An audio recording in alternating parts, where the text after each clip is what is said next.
by Afghan and foreign experts on development projects which succeeded, and even more on such projects which failed.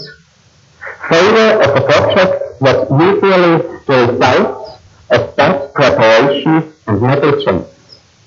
We should try to learn from earlier failures and avoid making the same mistakes once again during the reconstruction of Afghanistan.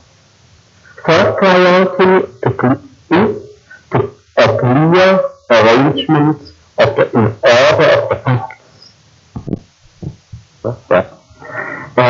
Third priority is a clear arrangement and order of facts, information, and also on books, articles, and so on. This should be done at the same time in a geographical order and by classification, for example, to tribes and Pashtuns, Tajik, Uzbek, and so on, and categories and subjects. Such a special thesaurus for Afghanistan was elaborated by Foundation Bibliotheca Afghanica years ago with the help of experts in the different fields of knowledge. This key was translated into English by the University of Nebraska at Omaha and is used today by different Afghan study centers in Europe and the United States. And I'm lucky that also ARIC will use this key for its documentation, adding specific chapters on the reconstruction of Afghanistan. Almost 10,000 publications on Afghanistan are already systematically registered in form of a catalogue or bibliography by using this key. I strongly suggest that this system should also be used here in Peshawar and later in Afghanistan. Even the National Archives in Kabul intends today to make its holdings accessible with the help of this key.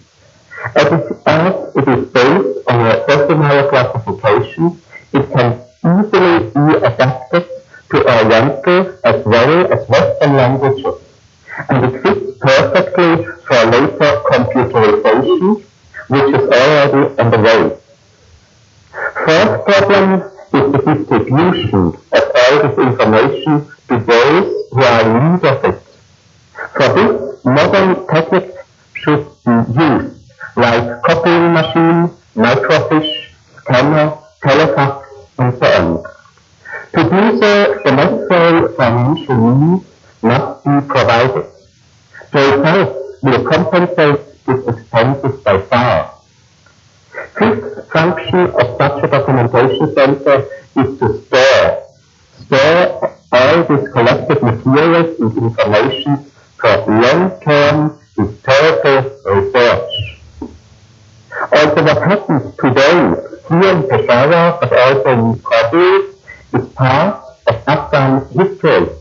All these publications, which are published by the Afghan resistance as well as by the PDPA, will be of great importance at a later date when the war situation is over to understand what happened. And it would be a great damage to Afghan history if such publications here in Peshawar and in Kabul would be destroyed with that loss. And I hope that Afghans will not burn all these books and throw it away the day they come back to Kabul.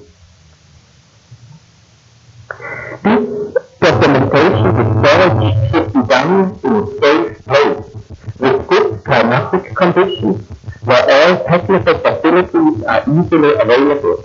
And above all, there must be a guarantee for long-term existence. An existence which does not end with the repatriation of the Afghan refugees, which should not be affected by ideological changes or by shifting of interests. Such a safe place is provided today by the Foundation Bibliotheca Afghanica under the supervision of the Swiss government. This will be our contribution to documentation for history. Today, there is One other special problem to keep in mind that a scientific documentation center should be clearly distinguished from a center of political propaganda. That means it should try to keep strict neutrality vis-à-vis the different groups of Afghan resistance and the competing NGOs, as well as in view of Kabul, Moscow, Washington, the United Nations, and others. There should be some code of honor that information are not delivered to be used for war, for disunity, or sheer propaganda, but only for peace, humanitarian aims, and scientific research for the common interest of the Afghan people.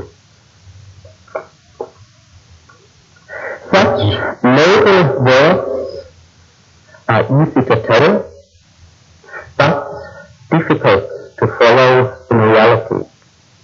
But we should try to do so. Thank you.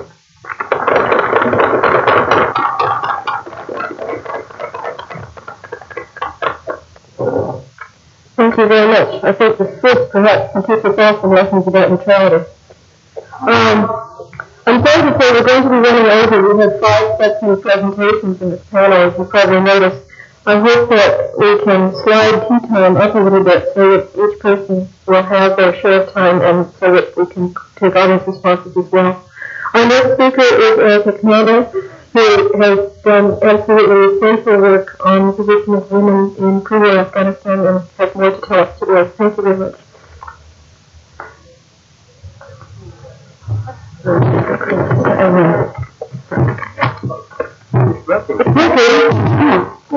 I would prefer to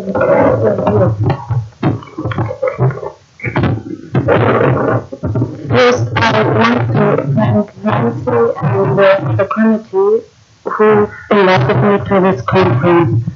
And I feel very honored to be able to take part in that. And I think that during the yesterday already kind of history has happened here, at least in kind of history of this conference. And at me, in my opinion, certain changes have happened, although I continue to be my old self.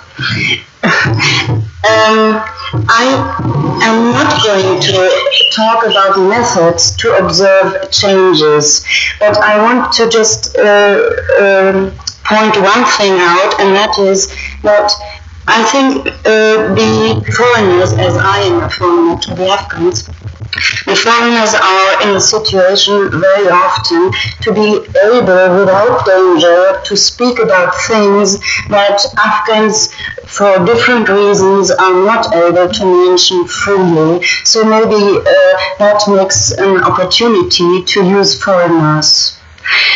I would like then to point out some losses or fear of losses in Afghan culture, which this war has brought the danger of. I don't know whether it is or has already happened or is happening, and which of it can be avoided. One thing I think that is happening in Afghanistan is that rapid urbanization takes place, and that is that people from the countryside within Afghanistan are running to the great cities and making them metropolis, monster cities. And in that happening also, their traditions from rural life cannot be followed up, because one thing is, which can be seen also in the camps, that people are clustered very densely together, and that the boundaries of myself and Hans Solomon and my neighbor have been so narrow that the prerogatives of Namus are very difficult to hold. That is, that the women are endangered to be seen, to be observed by foreigners. And I think that this very colorful Afghan folklore and culture, I do not speak about a museum for anthropologists, but that this kind of culture with their traditional feasts is also fading away where people are impoverished. And speaking about cultural loss, it is also the loss in values that is happening, the loss in values and the loss in material culture too.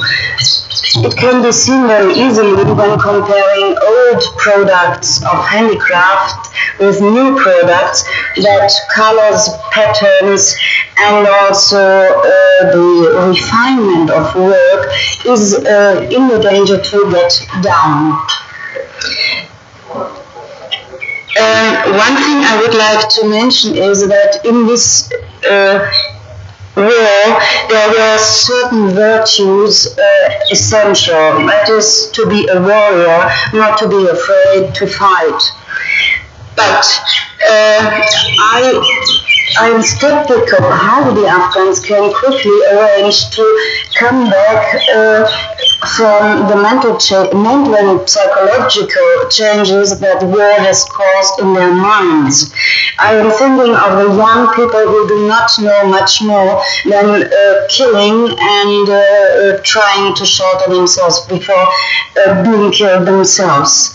And I think that in their heads, in their minds, this cruelty and also the losses, all those dead in their own families, fathers, brothers, sisters, mothers, children killed, all these changes, how can they balance it to come back from resignation and hopelessness and depression and passivity to kind of a normal day-to-day life that, in comparison to the challenges of war and to the thrill of war, is maybe boring even.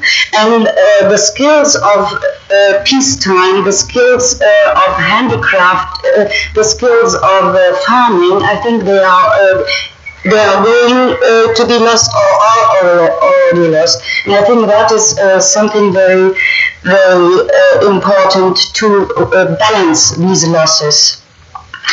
Another point to mention, I think, is that in this condition of urban life and unaccustomed urban life for rural people, the social control that always was omnipotent in Afghanistan, I think the control of one neighbor over the other neighbor, has come to an extent that it is hindering private life and hindering also changes.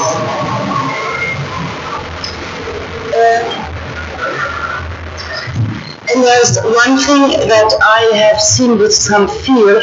When I was last time here 2 years ago, I met some women in Islamic schools of the parties, and I saw them, and they were dressed like nuns, like European Christian nuns, and I asked them, what has happened to you? Why do you dress like that? And they told me, yeah, now we understand what Islam is. And I asked them, so before you have been non-religious, you have been bigana, you have been bidin, you have been kafir, and they said, we are learning now. And I was very much afraid that the Afghan way of Islam, this cultural value and their interpretation of Islam is in danger.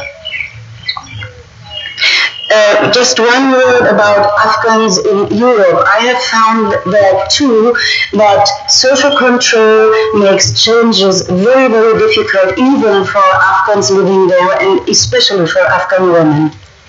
And one of the losses that you have to face, I think, are the young people growing up in Europe or in the US. Many of them are encultured now in those countries, and they have their schooling there, and they are making their plans to be there, to find jobs there, and to have their families there. One more point is that I think that Afghan men are getting so strict on their women because they have lost so many things, and to just put the line into the opposite. First, Zamin was lost when Zara was lost, so that Afghan men are forced to very much keep in control their women, Zara. And the last point, I think that revenge never allows for change, because revenge means you have done this to me, now I do the same thing to you, and again and again and again. And I think that is maybe the most difficult thing to do, in spite of all these family members that I think every Afghan has lost and feels mourning about them. In spite of that, reconciliation is their task for tomorrow, and that is something that every individual has to prepare himself for individually. I think that's it.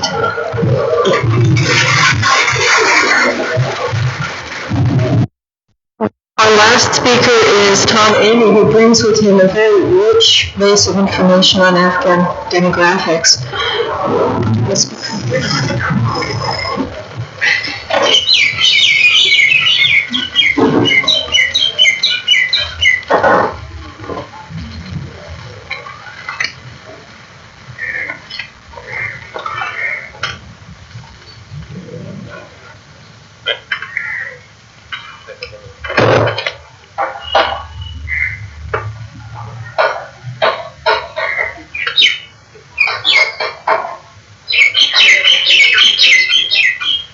My name is, you hear me?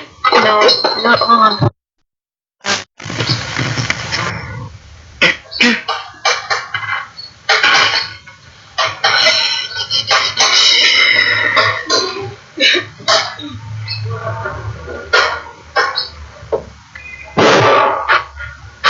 This one's still dead. My name is Tom Amy. My degrees on what I guess you would call quantitative human geography. I presently work for the Office of the USAID Representative for Afghanistan Affairs, and I'm responsible for primary health care and basic education programs inside Afghanistan. I divide my time between Islamabad, Peshawar, Quetta, Grand Trunk Road, and PIA.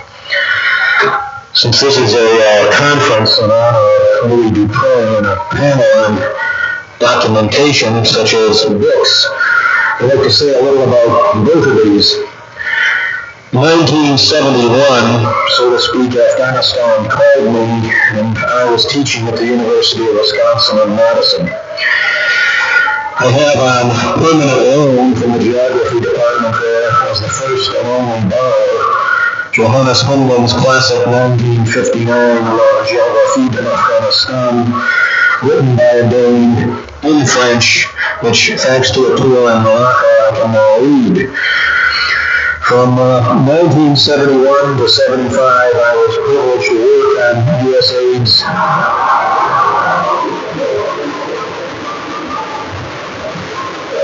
demographic survey and sample census project, first in the Ministry of Planning and later in the Central Statistics Office. In the course of this, I believed that I could demonstrate that I had traveled further into more villages, if for a shorter time, than any other foreign guest, including Louis Dupree. It was, of course, during this time that my wife and I met Nancy and Louis. And being also somewhat of a new boy on the block, I remarked to him how much I enjoyed reading his book. At which point Louis became very agitated, wondering how I had read his book. I said I had an advance pre-publication order with Princeton University Press. He said he had never seen it in published form, and that I lent it to him. I said, well, no, since I had already lent it to someone else. Actually, it was the eschatological comments that I had written in the margins that I felt at that point justifiably prevented me from lending Louis' book to him. Later, as I came to know Louis and Nancy a little bit better, I realized that Louis enjoyed wide-ranging eschatological comments about his work, and I subsequently lent him the book, and he autographed it for me, saying something to the effect that Afghanistan brought us together. And I could tell you exactly what he said if I could only get the book back from whoever it was I lent it to. Okay, Afghanistan's population, its size, its spatial distribution, its growth, its characteristics has been off and on my interest, my preoccupation even, for 19 years from 1971 to now. What I'm telling you today thus represents somewhat of an exploration of how you do demographic survey work, of any kind of survey work on a large and representative scale in Afghanistan. Something that was very definitely village-based, which ultimately passed through the filters of scientific sampling, estimating, quality control, re-interviewing, utilization of all of the best documentation that was then available in Afghanistan, use of maps, use of air photos,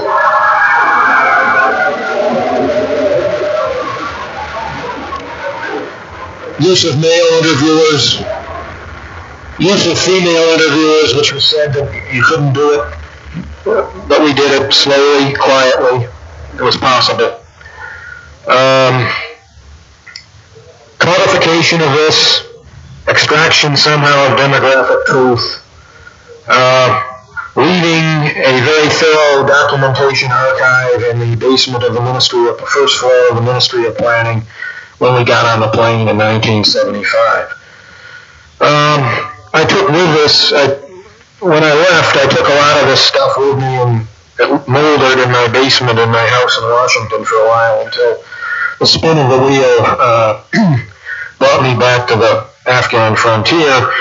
Since then, I've been trying to pull out some of this stuff, go back to the original printouts of 1973, 74, 75 data tapes, blend this with whatever empirically based survey information I can get in the camps in Iran, which is a major gap, and whatever the PDPA regime and others have done in Afghanistan since we left in 75.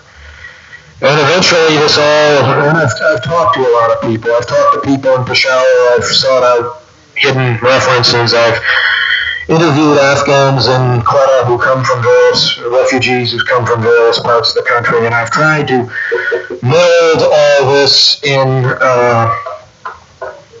a database and an interpretive paper which says, to the best of our knowledge, this is how many Afghans we can account for inside the country and out at the moment, working macro geographically downward from certain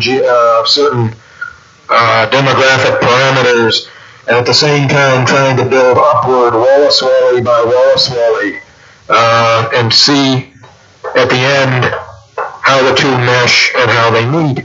Because it's only by looking at both that we begin to be able to reconcile many of the conflicting claims about how many Afghans and where do they live.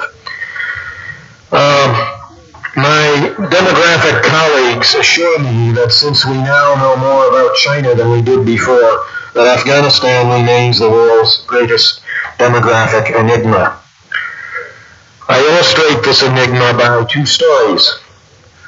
When I first arrived in Afghanistan, a Ministry of Planning colleague said that sometime after World War II, he received a questionnaire from the United Nations asking for Afghanistan's population. He didn't know. No one knew.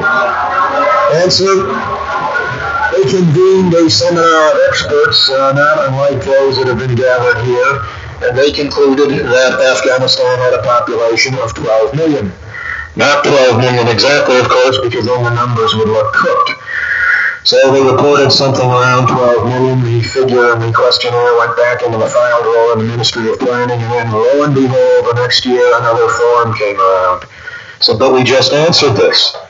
Well, okay, it's a different year, and surely we have grown in that year. How much have we grown? Well, we don't know. How much has Iran grown, and how much has Pakistan grown? Well, a little research could get that out. Surely we have not grown more slowly than Iran and Pakistan. So consequently, we gathered up a growth rate and multiplied it by the population determined by the experts, and we got next year's population. Thus, starting from an arbitrary base with an arbitrary growth rate, neither one of them based upon representative and empirical evidence, we had official-looking estimates ranging from 16 to 19 million people in Afghanistan at the point that I stepped off the plane. Later on, another one of our colleagues said, you know, I was told in grade school that we had 12 million people. And when I went to high school, I was told we had 12 million people. And when I went to college, I was told we had 12 million people. And I stepped on the plane, I said to him, wait a minute, you'll get there yet. So that when the Afghan Demographic Studies project came out with an estimate of, and this is published in fact, 8,670,722 settled rural, 1,509,597 settled urban, give it 10,200,000 settled in 1973. These are the, quote, official estimates of 16 to 19 million. This was clearly a bit of a shock, and a number of people rushed in with very unscientific-based, quote, improvements or adjustments in these figures. Now, everyone who knew 2 paisa about Afghanistan at the time knew that it was then one of the poorest of the poor nations, and since you were generating GNP independently and then dividing it by population also derived independently, the bigger your population, the poorer you were and the more aid you could get. And so when you came out quite a bit bigger, you might, gee, all of a sudden we're looking better than India and a few other countries. So this was a very, very severe issue. But I will say, to the great credit of the Afghan government at the time, we were never under any pressure to do anything or report anything but the truth. And to this I am grateful to a number of the members of the previous regime. I subsequently met one of them on the steps of the Ministry of Planning in Khartoum, where we were both assigned at that point. And we greeted each other like long-lost friends, and he said, can you update what you did? And it so happened that in case the fickle finger should again assign me to the Northwest frontier, I had brought a small selection of stuff that I moved now between 4 different posts, and I produced an estimate for him. And he said, yes, that is about what we got independently when we went to check your information. All right, it's now 1978, it's now 1988, 89, I'm back here, and I decide, okay, let's go back and do this, let's go back and do what we can do. So I took our 73 results, and I made certain adjustments to them, and those were upward adjustments. I could demonstrate a 4.6% undercount in either spatial coverage due to boundaries of villages overlapping or not meeting other villages, and a certain amount of that could be due to quality control interviewing of the pregnancy history schedules with women that we had gone back and done after the major survey, and these I could justify a 4.6% undercount. I then gathered every bit of information I could on what was considered to be the national populations of the country at various times. And you can generate by various demographic jiggery-pokery, 3 different sets of growth rates. One is the apparent growth rate, which is just saying if this is what it was in 74 and this is what it was in 79, this is how much it grew in between. And those rates were not demographic.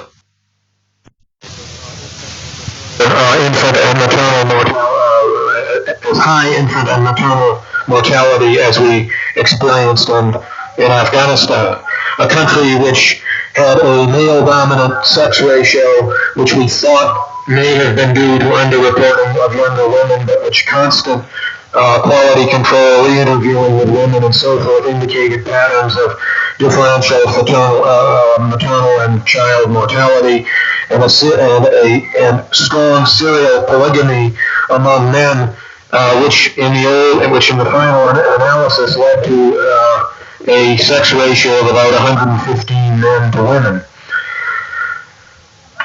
So various adjustments were made from 74 to 79. Our observed growth rate, crude birth rate minus crude death rate, never mind for the moment the demographic fine points, was about 2.2% per year. The PDPA, when they issued their partial census in 79, showed 2.6%. The average of that is 2.4.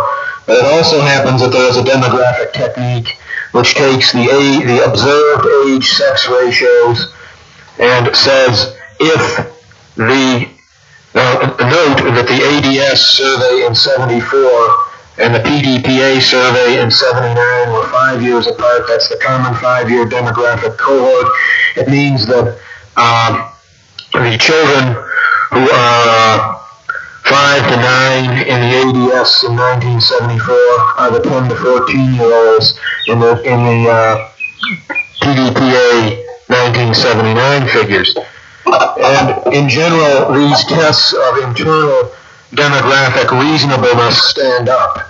And when you compare the results to similar areas in Pakistan, we find that the Afghan data looks every bit as good as the Pakistan data drawn from their surveys and censuses. So, in general, the 2.4%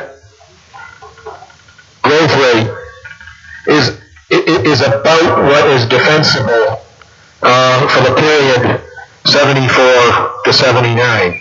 79 being, of course, the benchmark year, which I don't have to identify for people in this audience. How do you get from 79 to 90? Well, first of all, you take a very hard look at the 79 figures of the PDPA regime. They published certain of these in a bulletin which is available, fugitive but available, and refugee sources did bring out handwritten tallies, Willis-Wally by Willis-Wally, which added up to the published total. And as I said, having adjusted the ADS figures upward by 4.6%, having then used the best available rate to get from 74 to 79, we find that the PDPA results independently derived came within 6.5% of our figures. So that's not that far off. We think we're on the right track as to how many Afghans there were alive in 1979. The nomads, the true nomads, not the partial nomads, the semi-nomads, the harvesters. The nomads are a little more difficult, but we've got evidence on that too. Admittedly, none of it published. Why? Because ADS, although we prepared for the nomad survey for 3 years, and in fact in 1974 carried out a very thoroughly stratified survey of nomads, in which I took part myself for 3 months, we didn't feel confident enough in the area expansion of the sample strata to publish the results.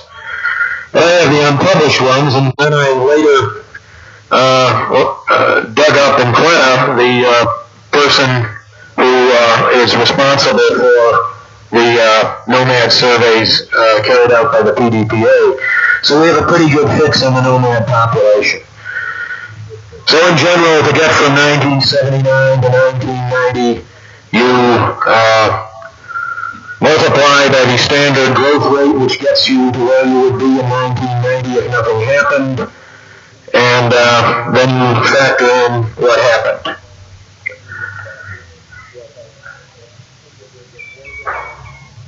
What's happened is there have been war deaths. There have been major migrations of refugees to Pakistan and to Iran and to elsewhere. Some of these people are probably lost to Afghanistan in the sense that the chances of their returning are small. We should try to figure out how many there are, but whether they are now Afghans or Iranians or Germans or Pakistanis or Americans or what, it's a little bit hard to say. The UN, I might add that there has never been a thorough count of the refugees in Pakistan, although there are official numbers of figures registered. There is conflicting evidence as to whether those figures are too high or too low or about right. And if I had more time, I would discuss what evidence there is. For my purposes, I have used the official Pakistan figures. We have a good idea from which Willis Swallow they came from. We have multiplied by a sustainable defensible family size, and we have removed each of those people from their home in Afghanistan from the Willis Swallow and said they are in Pakistan. We have used a sort of iterative Delphic technique, which I can talk to people about later, to come up with how many we think are in Iran who are at least reasonably likely to return. And we juggle some nomads around to sort of, in an accounting sense, not on an individual sense, but an accounting sense, to handle the internal displacement, the migrations to the cities, and what has happened to the nomadic population. These have all been factored out by Willis Wally.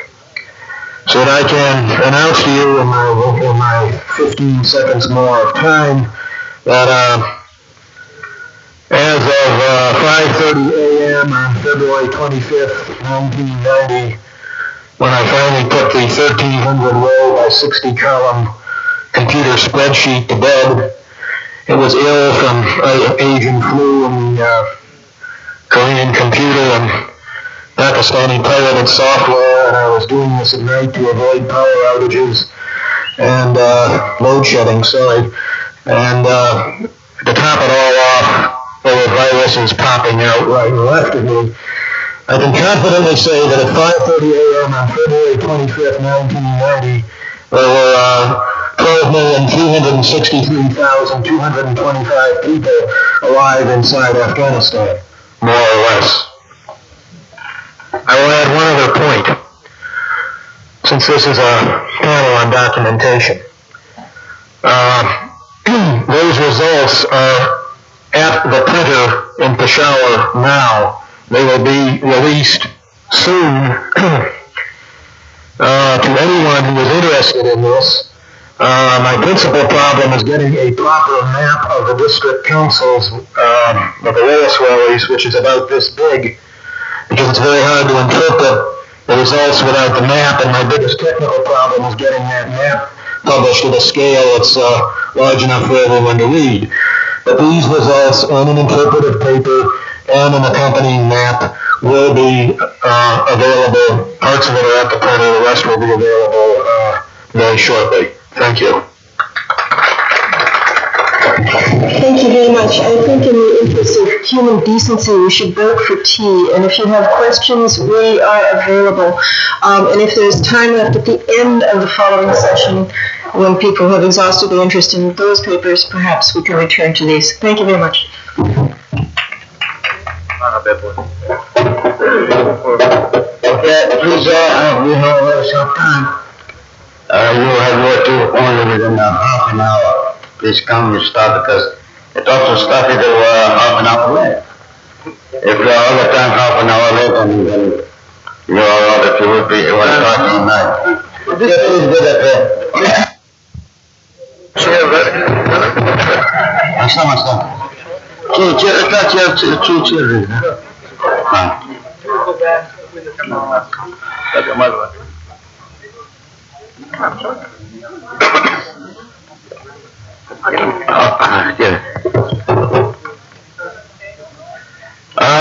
Ladies and gentlemen, now the panel is starting that is the impact of foreign aid and state society.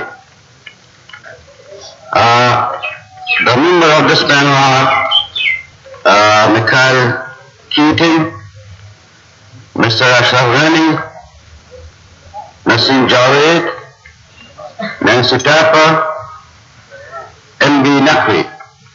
Will you please occupy your chairs here? If you somebody don't want a chair, we can provide it. Now, Mr. Abdullah Jan Khalil, he will chair this panel, and Mr. Ashraf Ghani will be the first presenter. Thank you very much.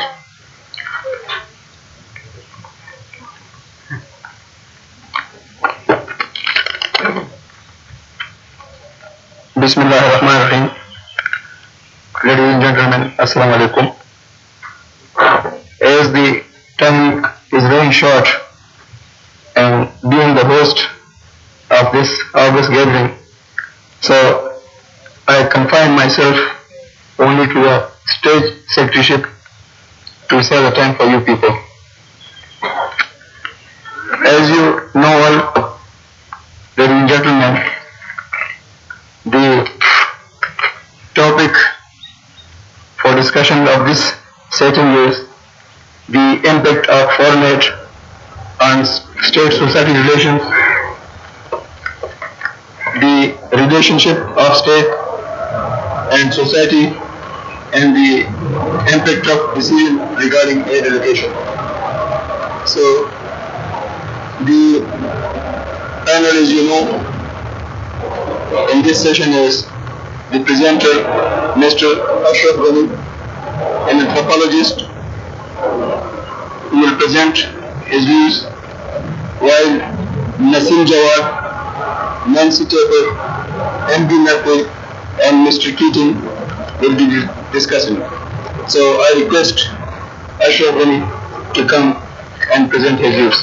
Ashraf Ghani.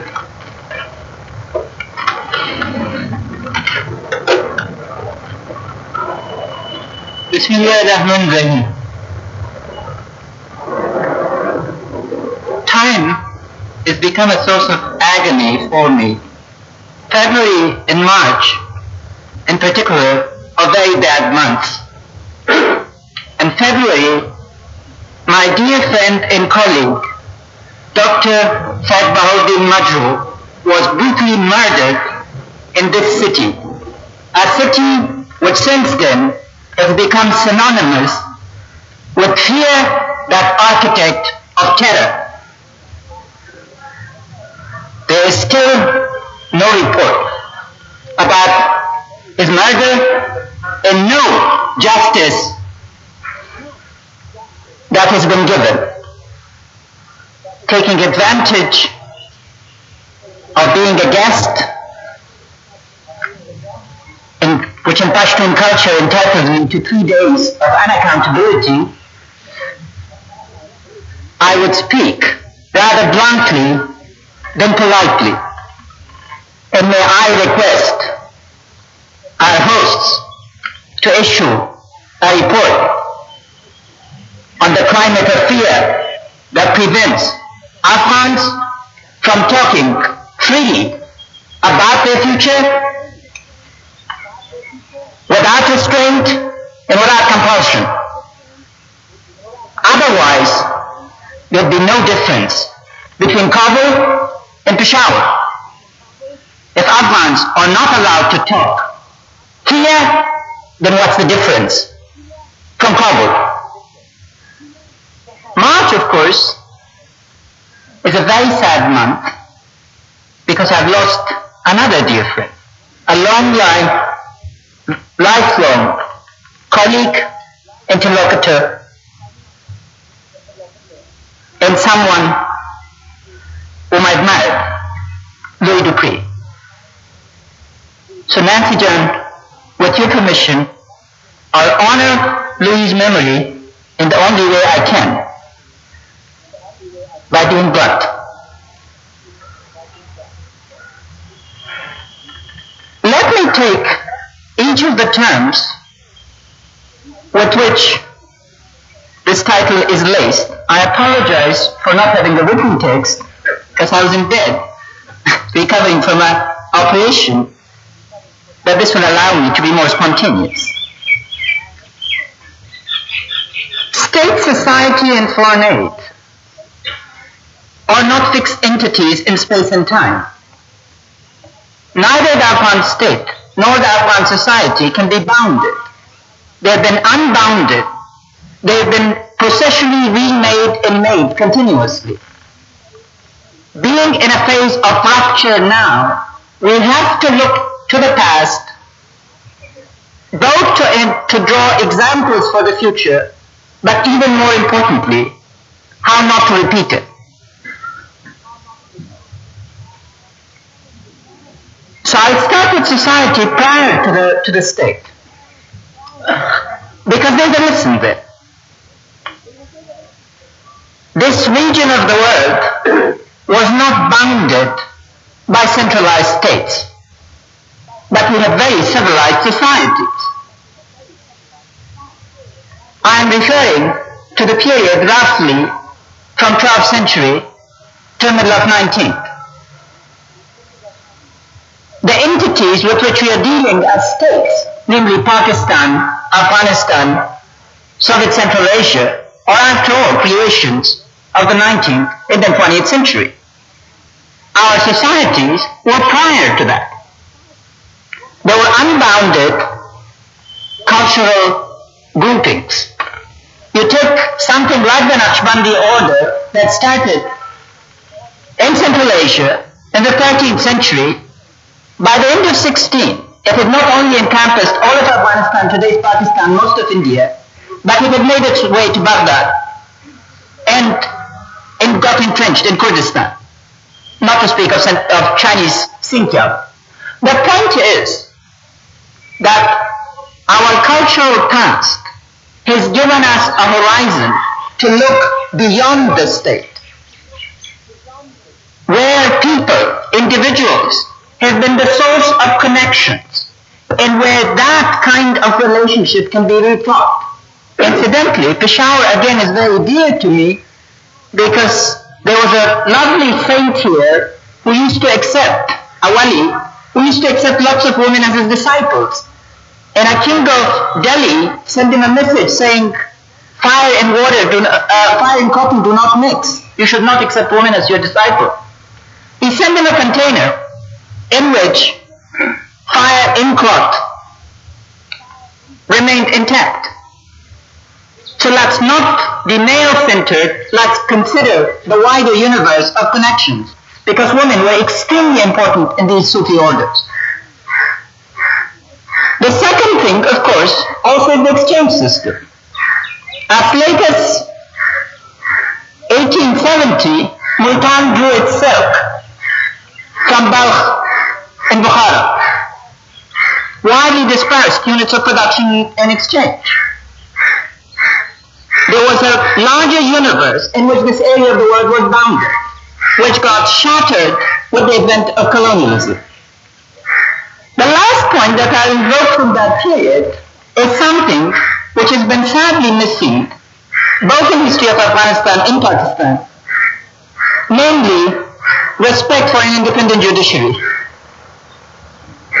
The judicial system in the area during that time was not embedded within a centralized state institution.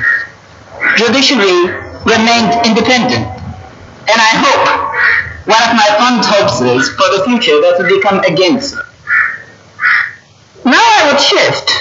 So, having argued that the society was unbounded, I would come back to what one can do with that heritage. We are struggling over a history, but history is complex, so most of us draw different lessons from it.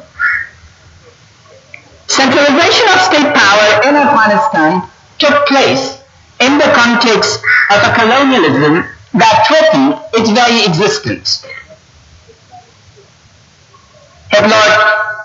If the British Viceroys of India succeeded, the border of India should have been the Hindu Kush. But we Afghans have a way with frustrating designs of those who believe in the destiny of the white race or in the march of history. We are uncolonized in mind, therefore capable of resistance. We have not taken in our past the dictates or the self-images of those who had the Maxim gun or its modern equivalent. We've called them into question. Therefore, Afghanistan came into existence as an act of resistance, but with an enormously high cost. The cost was, one, centralization of power, second, an almost ethnic genocide involving the Hazaras of Afghanistan, and suppression of all forms of autonomy, and last but not least, suppression of freedom of movement. Afghans have been among the freest people in terms of moving and not being bounded by boundaries. With the centralization of state system, all this disappeared. But something else did happen. Islam became the focus of justice and the vehicle for giving women the right to inheritance, which no one on this side of the border ever had, and where you're still struggling with it. Afghan women, I can document again in full, in 19th century, sued their male kin, in right, left, and center in the courts, and the state upheld their right. So we are not dealing with a single vision of Islam, we are dealing with multiple visions. I will deal with the state-intellectual relationship later this afternoon when I talk about literature. But there is one thing that we need to take account of, and that is the periodization of recent Afghan history. I would distinguish between two broad periods between 1880 and 1978, namely the period of 1880 to 1929, and then the period 1929 to 1978, which I deem to be distinguished with 1955 as the crucial mark. The question here is that between 1880 and 1929, Afghans were the most heavily taxed people in the world, probably. The bulk of the revenue of the state came from taxes on land. After 1929, rural Afghanistan was among the least taxed areas in the world. In fact, the share of taxation from land significantly declined, and in 1976, it was only $1 million.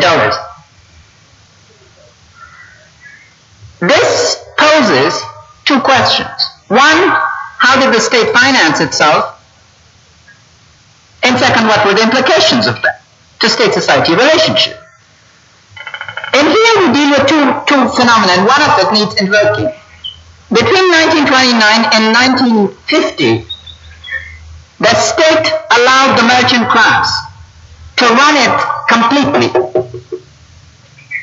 And during this period, unlike anything that has happened in Pakistan comparatively, the Afghan merchant class was totally organized institutionally and transformed the economy to a logic of accumulation that was very distinct, and I've explained elsewhere. But there also comes now the problem of space in Afghanistan. And what we have to take account of, that since we were lived by choice out of the transport revolution of the 1880s, because it meant the disintegration of Afghanistan, the process was very slow and gradual. which meant the formation of a national market in wheat took place only in 1960s. So regional economies were a distinctive feature of Afghan society until 1960s. And after that, we can deal with a national market that was then ruptured by the Khalqi coup and the Soviet invasion. The second point is foreign aid and what it did to state-society relations.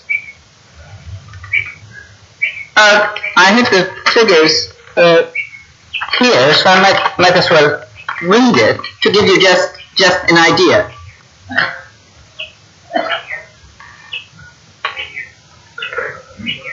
In 1953, the ordinary expenditure of the state was $22.23 million. In 1963, the ordinary state expenditure of the state amounted to $47.09 million, and the development expenditure to $90.89 million.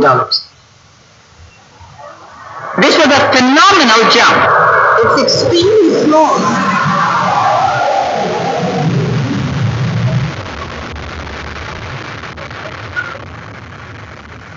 It's extremely small, of course, if you take account of any history of any corporation.